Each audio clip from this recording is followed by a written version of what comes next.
Wrong week to quit sniffing glue.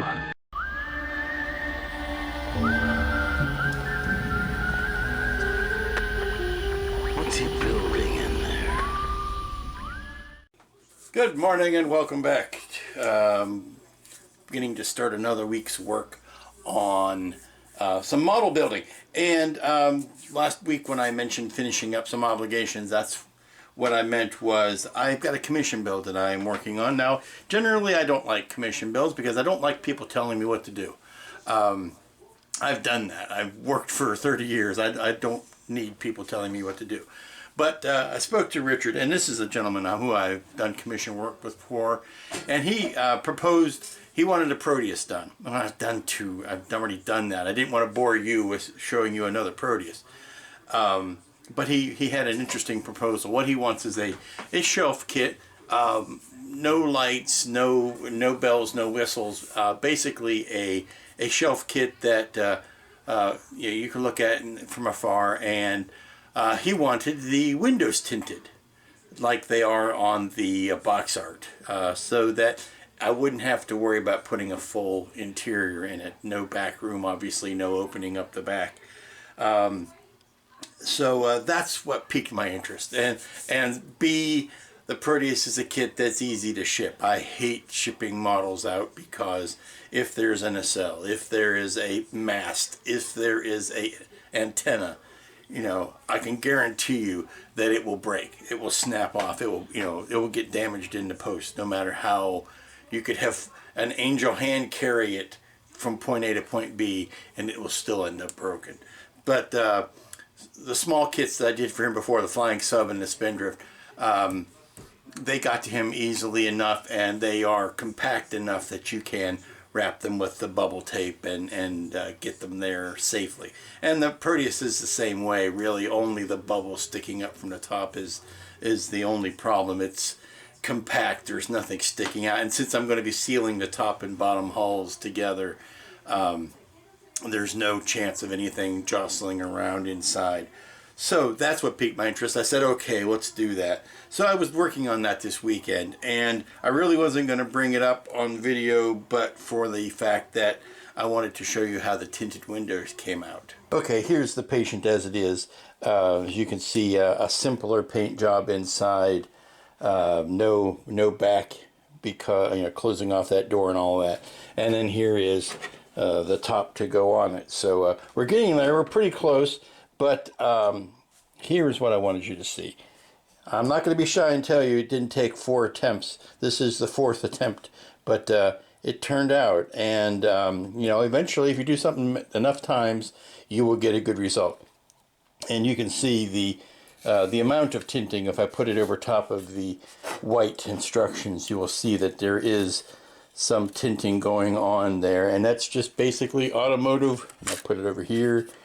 It's basically automotive window tint. There's the box. Got it at my friendly O'Reilly's, where I get all of my primers and my other auto paints. It is Gila brand. It is the 35% visible light transmission, 65% light blocked, easy mount tinting. And the secret is to get it all just very, very wet, and then squeegee out the soap bubbles and whatnot. Now the trick is on this, I had to put the tinting on the inside. It would be easier to drape it over the outside where you had those angles that are, going on the outside. But since I have to allow for window masking material when it comes time to paint this thing for its final coat, I couldn't put window masks over the tint, because as soon as I pulled the window masks, it would pull the tinting right up with it. So the tinting is actually on the inside. And by the time you put it all together, you get a fairly well tinted interior that you can see some detail, but it is actually more like what's happening on the box art cover, where you see it's very dark in there. And that's kind of the look we were going for, is that tinted window. So windows be tinted, and I've got some detail left to be put together as far as the painting of the little chair and whatnots. But we're almost ready to seal this up. The next thing is going to be to seal the window casing into this frame. But I want to get all of my cover, as much of my top coats on this frame as possible before I seal the windows in, so that I will have to minimize the amount of fussing I'm going to be doing with the windows. And then all that will only leave this bottom edge that would need to be dressed up after everything is said and done. So that's where we are on that project. As you can see here, though, these are the other projects that I have in store from what I brought back from the Festive Wonder. Yep, it's another car kit. I'm of a mind. I don't know exactly what I'm going to do with this DeLorean. It's possible that I may bang it up and beat it up to do the Parzival version from Ready Player One. Or I may just keep this clean and take one of the other kits that I have and do that one as the Parzival version. The unfortunate thing about this kit is that the doors do not open. And the DeLorean in Ready Player One had that door open most of the time. So rather than trying to cut that open, I think I may see if any of my other kits have openable doors on it already and use that one instead. Good morning, it's Tuesday and we're rapidly getting ready to close up the Proteus here. I've got the island bit all put together and decaled for the amount of detail that you're going to see. So I need to get a quick spritz of a semi-gloss on that to kind of tie all that together. I've got the inside in, I've got the deck on, I've got the, more importantly, I've got the tub epoxied into the bottom of the hull, so that's good to go. Got some detail pieces over here that I've got some white paint on. The head is sitting over there, and next step after this is good and dry is to epoxy the window frame into the top of the hull, and then I'll be able to put those two pieces together, but I need to get the window frame in first. But that is Project A. Project B is what I'm going to do today, and it's not this DeLorean. No, I'll be working on that later. It is... oh, let me find a place to put this box. It is this kit here. I'm subtitling this, Do You Want to Build a Sith Lord? Do you want to build a Sith Lord? Yes, there can be, or a Dark Lord, depending on which way you want to go. He was a Dark Lord long before there was Sith. But yes, this is the Bandai kit, the 1/6 or the 1/12 scale, I'm sorry, which should give me a 7-inch tall figure, 6-7 inch, something like that. It'll go nicely next to the Boba Fett. So let's get cracking on that. We're starting to work on Vader, and anybody who knows anything about Vader knows it's no surprise that his suit is black. It's black on black on black, with little accents of off black, but it's mostly black. Where you get your fun differences is in the finish. So I have taken the liberty of taking the trees that have the cape on it, and I've taken it outside and I've sprayed the outside of it with a flat, just a clear flat, because where you're going to get your fun is in the flats versus the glosses versus the semi-gloss. And there are three distinct finishes on Vader. His outside of his cape is flat, the inside is semi-gloss, shiny. His helmet is very shiny, his helmet and boots, and they've done an excellent job, the fine folks at Bandai have, in making the, I can't even get it over because you want to see it, the helmet piece. Not only is it one piece, but it's extra shiny, and the shin guards are shiny and things like that. And then you have his the quilted part of his main part of his suit, which is going to be a semi-gloss, so or a satin shiny.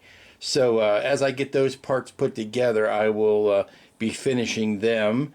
Like I say, no great mystery. Gloves are shinier, boots are shiny, helmet shiny, things like that. And then, you know, anybody who's built any Bandai kits knows that, you know, they go pretty much the same. They go together the same way.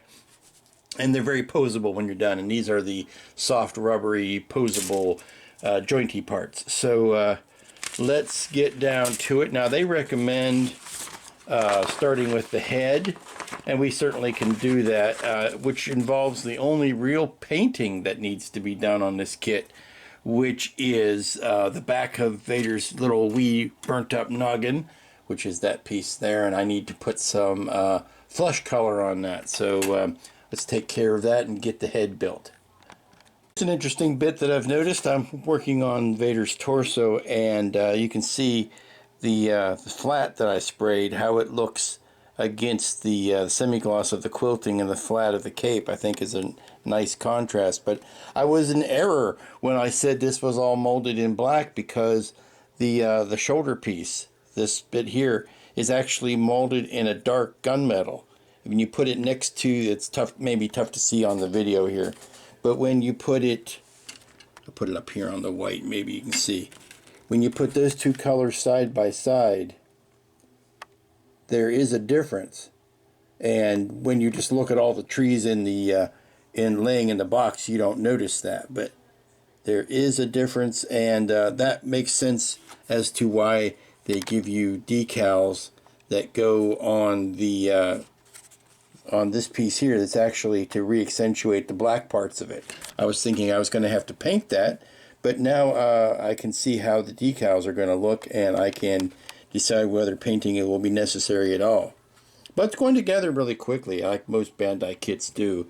Not a lot of challenge. I got the back of his wee noggin painted, so that'll look good where it needs to go. And this is progressing pretty quickly.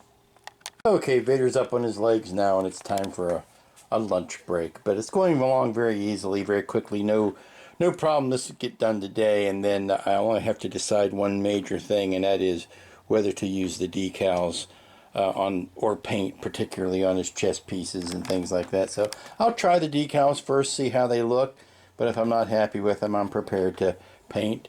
One thing that kind of threw me that I thought was strange is that they didn't make his eyes a separate piece, either smoked clear or the red like they did on his saber, because in the New Hope, Vader had red eye inserts in the helmet, and I'm kind of surprised that they didn't go that extra step to do that. So Bandai, you fool me sometimes. I mean, you make these really wonderful posable things, but then you forget or you omit something I thought was a fairly no-brainer issue.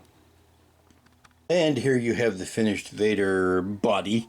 I did not put the high gloss elbow or shoulder pads or shin guards on, because I want to give this a spray of semi-gloss, and then I will have the semi-gloss body and the flat finish on the outside of the cape, and the gloss finish of the helmet and the shins and the shoulder pads, and that'll give me my three finishes.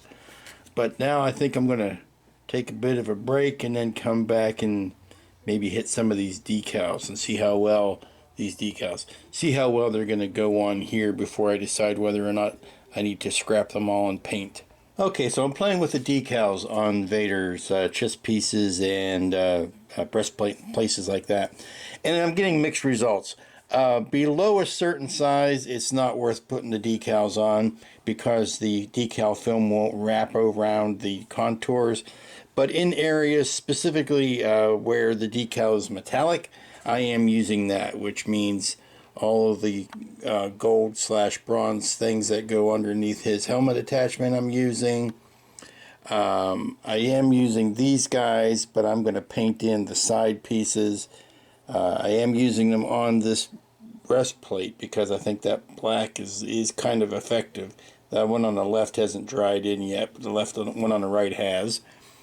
And on his belt, it seems to be working pretty darn good. But I'm not going to use all of them. I painted on, see, here's a good mix. These green ones are the decal, but this silver I've painted on, and I'm going to paint the white dots here, and I think I'm going to end up scraping that off and painting the red dots. I might even go as far as taking the green off and just painting all of them so that you don't have that noticeable change between one and the other. But it is going well on the metallic, and I'm going to use some gunmetal in here to kind of punch up some of that detail work, and then the painting and the decaling will be finished. Okay, I'm just going back in. I'm painting the details in, particularly on these two belt boxes. Just a little touch of white paint looks so much better than trying to put decals there. And let's see, I painted the silver decals or details on this. Ooh, I got a little spot right there I need to take care of. And I just did a dry brushing on the cap there, or the under helmet area. I think that's looking pretty good. Painted on the details on his face. And like I say, not much to this kit, so just a matter of letting things dry, and then I can reassemble them. Okay, as we round down on Tuesday evening, I've got the window bank installed. That's the important news for today. Some clear epoxy around all of that.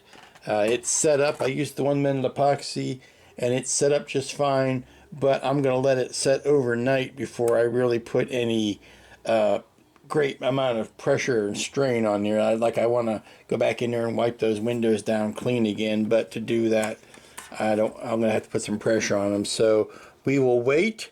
I'll maybe reinforce that a little bit more. I've got some area in there I'd like to fill in with even more epoxy, but that's good to go for the evening. Vader is more or less done. Now, I could have really just rushed through and finished this today, but I'm not in that kind of rush. I've got a nice satin finish on his main suit. I've got a nice flat finish on the capes, and of course he's got the really good gloss finish on the helmet.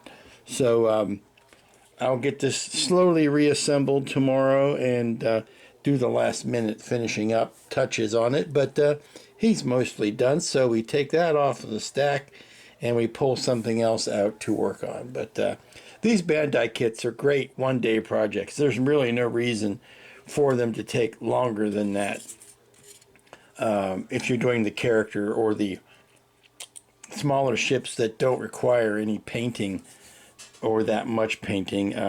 You can really knock through them in a heartbeat. So let's let this sit, and here you can see I've got the glossy bits, the shins and the shoulder bits that I did not put on today. So we'll let that sit overnight, and we'll come back to it first thing in the morning.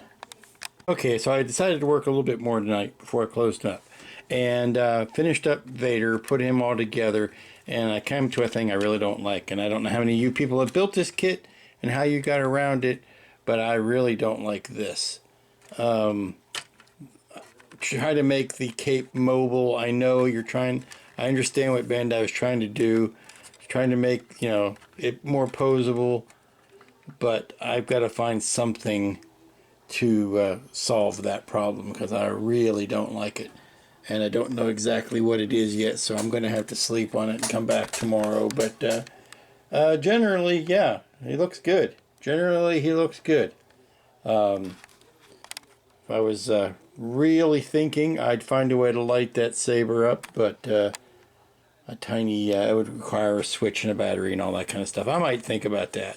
But yeah, these pieces of cape, now I know why Edna Mode is so against the idea of capes, because not only are they hazardous, but they're difficult to make models of. Morning, it's Wednesday. It's time to do a little brief update. Vader's all but done. He is done. I don't like this. It looks good from the back. I see what they were doing with it, but I don't like it. And there's no real good way outside of gluing those down, which really wouldn't help, to get around it. So we're just gonna live with that segmented cape there. Like I said, I'm not a big fan of it, but at this point it's time to go. It's time to move on. On the other front, we've got Proteus here. and it's going to be a big day in Proteus world because we're going to close it up today. The inside is done. It's all put together. It's not going to shake apart in the mail, which is the important thing. And over here we have the interior, or we have the window pane, which has dried in all night, and that's nice and solid. And what I need to do is one last cleaning of the windows before I get ready to seal this up. It seals up very nicely, and of course I've got the dome to go on top of that. Since I'm not lighting it, it's a lot easier to build it this way, and then pop the dome on the top of it. The big news is going to be getting this bond all sealed up. It is very clean. All I need to do is glue that together, and then maybe run a little tiny bead of plastic putty down the center of it, or maybe even white tulip, I'm not sure, to close in that gap. But I'm not going to try to make that gap completely disappear. It's, like I say, this is a shelf model, and it'll look great from the shelf. But yeah, that's looking good. I need to paint those front spars there, and also obviously paint the little footholes and put the decals on the top of it. So it's quite a bit away from being completely finished, but it is darn close. There's a certain amount of manhandling that's going to happen when I'm putting that joint together, so there's no sense doing a lot of final cleanup on this only to get that dirty while I'm doing that final joint. So I think that big joint is going to be next. So I think the procedure is going to be to clean those windows, get the inside 100% ready to be closed up, and then close this up, and then do the outside details that need to be done. So I'm kind of stalling. I'm waiting for paint to dry on this ledge, but really I think I'm stalling until after lunch before I get ready to glue that up. Now I don't want to scratch up this nice white paint with a bunch of clamps, so I'm going to be cutting some, I think I'm just going to end up taking the clamps and taping the edges on here so that those edges are clean, so that when I do this I don't transfer any ugly paint. So yeah, there's a little bit of housekeeping needs to get done before I'm ready to clamp that up, but that is the next step. Okay, I'm continuing this little odds and ends week with fixing up the K2. This was the tiny K2 that I built in conjunction with building the big, now I can say award-winning K2 SO bust. And so I picked up this little Bandai K2 at the same time, and I just went around today putting the decals on it finally and beating it up with a little bit of aging, and now it's ready to take its place with the other Bandai figures that I've been making lately, like Vader. So I did, again, a combination of using the decals and painting. That red spot is paint, whereas the decals around his shoulders are quite obviously the decals. But yeah, I think it adds that extra little oomph. And I went and put in some of the same dirtying up on his face. Come on, focus. Ooh, right in the screen. Yeah, you're focused on the wrong thing. There you go. There you go. A little bit of damage on him. So another partially done model done. Continuing with odds and ends day. Yes, I finally got the control yoke glued up inside the Amtronic cockpit driving part. So there you go. It is nice and finished now, and I can add this to the list of kits that are finally finished. Thank you, Brian, for giving me that part that I had lost so carelessly, but there you go. It's all done. Okay, this big colorful table is telling you that I am getting ready to put some epoxy down and join the top and bottom half of this sub. Now, I think rather than having to worry about cleaning a bunch of old clamps, I just picked out a new jug of clamps, brand new, never been used for anything else, so they are nice and clean and shouldn't be transferring any ugly paint. Everything is going together very well. I need to leave a donut hole there for the chair that sticks up, so I sit this down so that the chair doesn't get binged. But now that I've kind of gone through this dry run, I need to go back, put the fins in, and then it's just a matter of mixing up some 5-minute epoxy. I don't want to go, I want to go with the slower stuff. I don't want to go with the 1-minute epoxy because that might set up before all of my clamps are in place. So some 5-minute epoxy, and then we set the clamps in motion and let it go and run away for a while and get some lunch or do something else that will otherwise distract me from picking at it. Okay, the time has come. I stalled long enough. Believe it or not, I actually went out and did some yard work in order to put this off. So that's how much I have been not dreading this, but what is the opposite of anticipating? So went out, got some epoxy. Now it doesn't have the mixing tube, which means I still got to mix it. I would much rather have found something that had a mixing tube that I could just do like the 1-minute epoxy and just squirt it on there. This is 5-minute epoxy. It still needs to be mixed, but having the plunger on it means I am going to be getting the exact 50-50 mix that I am looking for, and I sometimes have difficulty measuring that when I am using the 2 separate bottles. So this is going to serve the purpose that it needs to. Now, what I'm going to do, I was originally going to glue the top and then flip the bottom onto it, but I can't because of these guys. They fall out if I flip it over. So what I'm going to do is I am going to glue the bottom and then put the top on it and then flip the whole thing over to clamp it. So it's going to be a little bit of, the old throwing the pizza shell up in the air and flipping it back and forth. So epoxy here, epoxy down this edge, in here, big glops in here, and then down that edge.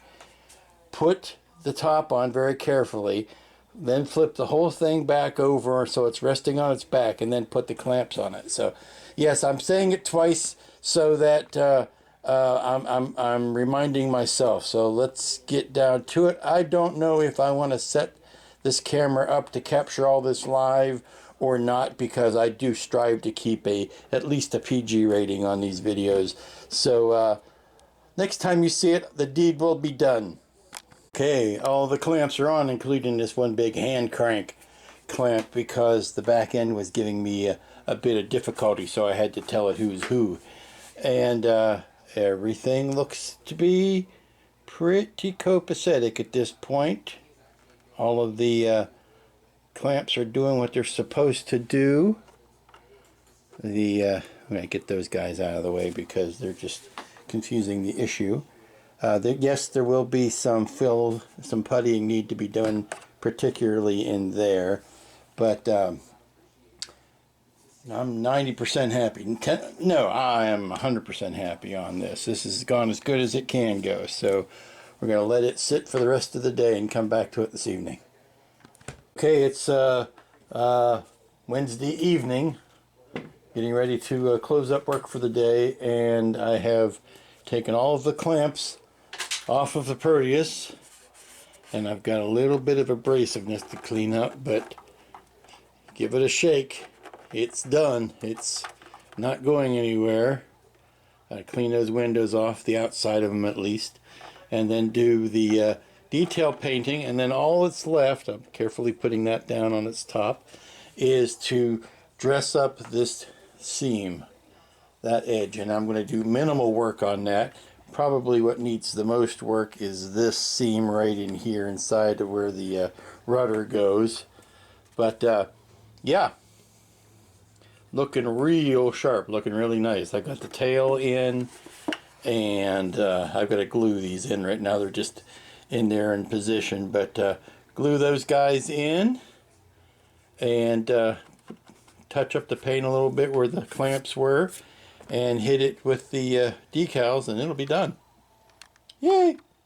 Well, I'm back. Greetings. It is Thursday, and I was called away this morning. I promised to help a friend hang a new 16:9 screen for his home theater, so I was doing that today. But before I left this morning, I went around this seam with some of the Vallejo plastic putty. I've had mixed results with this, but it's white, and that's the important thing.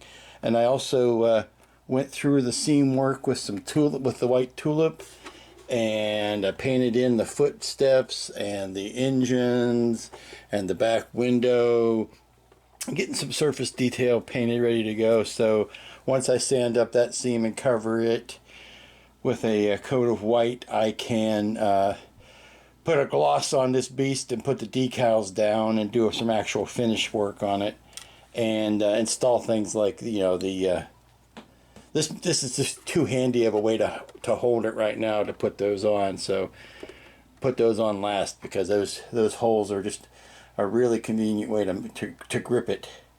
But I got the bars painted in and things like that. So that's it for today on this, I think. Well, hello and welcome to Friday. It is the last work day of the week, obviously, and today we are going to finish up this wee white boat. All I have really left to do is to dress up this edge seam and put a gloss coat on it so I could put the decals on it right about here and underneath there and all those places. Put the little walking pads on, stuff like that. So, and then decide whether or not, what kind of overall finish I'm going to give it. So to do that, I need to protect those windows, and that's why I pull out the handy masks to protect the windows, the delicate windows, these big glossy windows, from any accidental overspray. And I can put some tape over top of this to kind of protect it at the same time. Just jam some paper towel in there to keep that clean, or to keep it protected. But really the only thing that needs done is dressing up that white seam, and it's actually in pretty good shape. So let's get to putting the masks on, and then we can get that down the road. And then we got to figure out what to do with the base, doing with those pieces. So that's it. Let's get to it.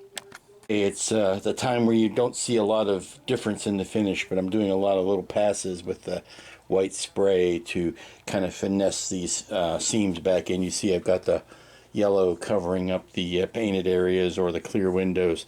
Yes, I will paint those back in. I kind of misted over those when I hit it with the white, but everything is looking good.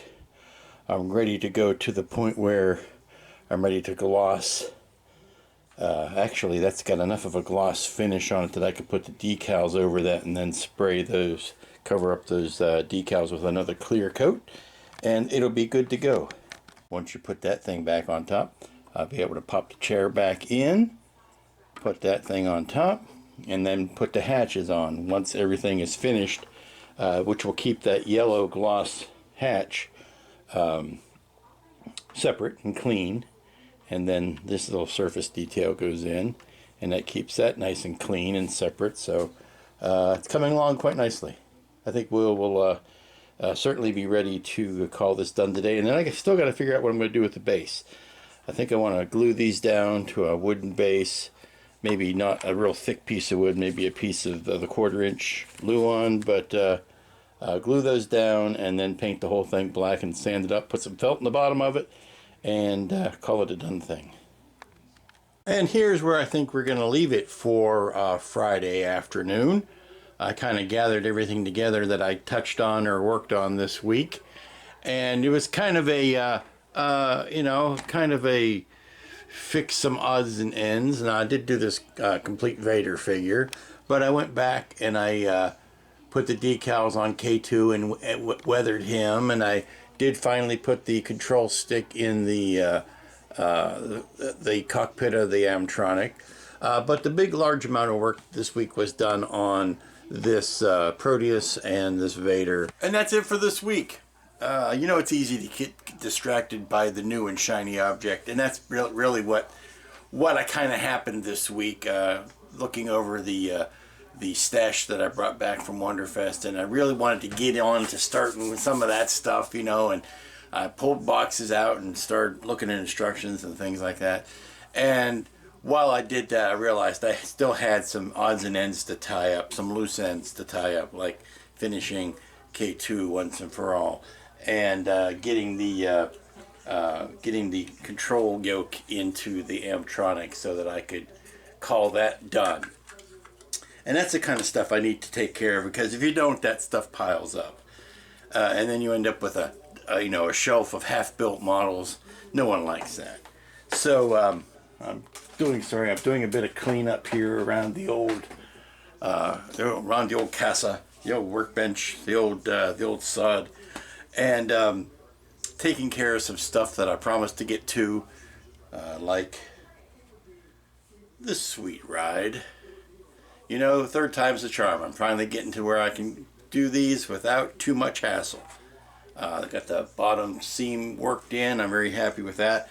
Working on the stand or the base for it now. Just painting up a piece of wood and glued down the 2 clear bits that come with the kit. And I'll put some felt on that, and that'll be it. I think what I'm going to do this weekend, that, you know, probably be off camera, will be to go ahead and finish that up with the decals and everything, get it ready to mail out so that Richard isn't waiting, you know, any longer than he has to for me to get this to him. And next week, should be able to break into some brand new projects now that I've kind of gotten these guys cleared off. Brand new projects, I don't know exactly what they're going to be yet. It could be something that I brought back from Wonderfest. It could be something that's been patiently biding its time in the stash cabinet. Haven't quite decided yet. So I know we're heading into the heat of summer. Best time to be working on big projects because the weather cooperates and you can take things outside to paint. So that may factor in on it. Who knew that a hobby like this, so simple, could have so many complicating factors to it. So until next week, when the mystery of what's next will be solved, be good to each other, and we will catch you next time.